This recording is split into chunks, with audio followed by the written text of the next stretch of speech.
Walk Street នៅមុខវាំងកំពុងមានការគាំទ្រពីបងប្អូនយើងនៅរាជធានីភ្នំពេញខណៈដែល Pub Street ត្រូវបានគេស្គាល់ថាជាទីតាំងល្បីចាស់វស្សានៅខេត្តសៀមរាប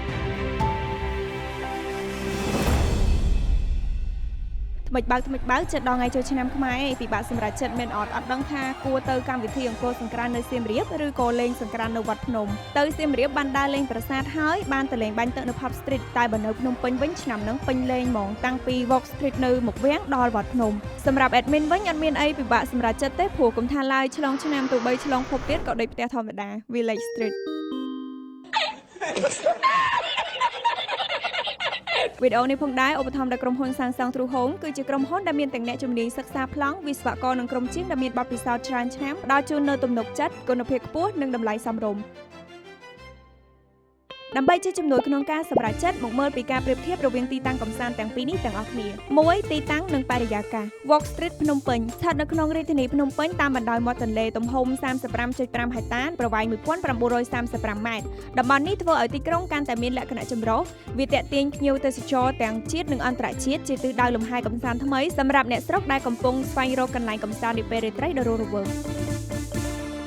Pub Street ខេត្តសៀមរាបគឺជាបេះដូងនៃកន្លែងកម្សាន្តនាពេលរាត្រីរបស់ខេត្តសៀមរាបស្ថិតនៅតាមបណ្ដោយផ្លូវលេខ8ក្នុងក្រុងមានប្រវែងប្រមាណតែជា100ម៉ែត្រប៉ុណ្ណោះ Pub Street ត្រូវបានរចនាឡើងជាចម្បងសម្រាប់ភ្ញៀវទេសចរជាពិសេសអ្នកដែលមកទស្សនាប្រាសាទអង្គរវត្តទី2បារហើយនិងក្លឹបវាមានលក្ខណៈស្រដៀងគ្នាមែនទែនត្រង់មានក្រុមតន្ត្រីសម្ដែងតាមផ្លូវនិងមានភ្លេងរណ្ដំតែនៅទីក្រុងភ្នំពេញមានការប្រមូលផ្ដុំជាវងធំជាងព្រោះមានទីតាំងធំទូលាយជាងចំពោះបារឬក៏ក្លឹប Pub Street នៅខេត្តសៀមរាបគេកែប្រែទៅជាមានលក្ខណៈបើកចំហហើយស្វាគមន៍ខ្លាំងទៅកាន់ផ្លូវដើរហើយមួយទៀតវាមានតម្លៃធូរថ្លៃចំពោះបារនៅភ្នំពេញមិនសូវបើកចំហខ្លាំងដូចនៅខេត្តសៀមរាបទេព្រោះអាចនិយាយបានថាផ្លូវនេះទើបតែបើកដំណើរការតែយើងចាំមើលការវិវត្តនៃស្ថាបត្យកម្មនៃសំណង់នេះបន្តទៀត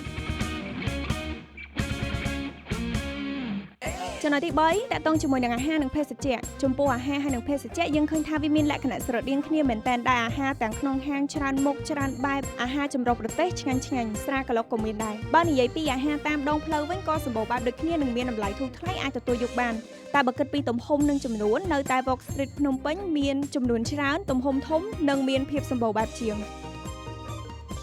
ក្នុងឱកាសពិធីបុណ្យចូលឆ្នាំខាងមុខនេះទៀតនិយាយពីថាទាំង Pub Street សៀមរាបនិង Walk Street ភ្នំពេញដឹងតែសប្បាយហើយលេងលឺបងពេញចិត្តវីដេអូនេះកុំភ្លេចជួយចុច like និង follow page Home Live ដើម្បីទទួលបាននូវវីដេអូថ្មីៗ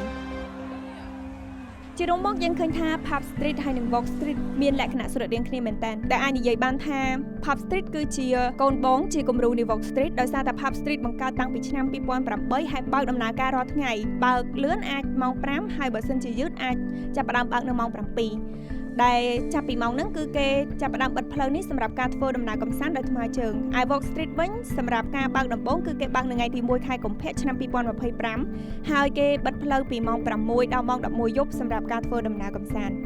តើអ្នកទាំងអស់គ្នាយល់យ៉ាងណាដែរ Walk Street នៅភ្នំពេញអាចវិវត្តទៅដូចជា Pub Street នៅខេត្តសៀមរាបដែរឬទេមួយវិញទៀតទីតាំងកម្សាន្តទាំងពីរនេះនាំមកនូវការទាក់ទាញភ្ញៀវទេសចរជំរុញសេដ្ឋកិច្ចក្លាយទៅជាមជ្ឈមណ្ឌលសង្គមវប្បធម៌ការបង្កើតការងារនាំមកនូវទិសដៅកម្សាន្តថ្មីនិងបង្កើតជាអត្តសញ្ញាណថ្មីនៃទីតាំងទាំងនេះផងដែរ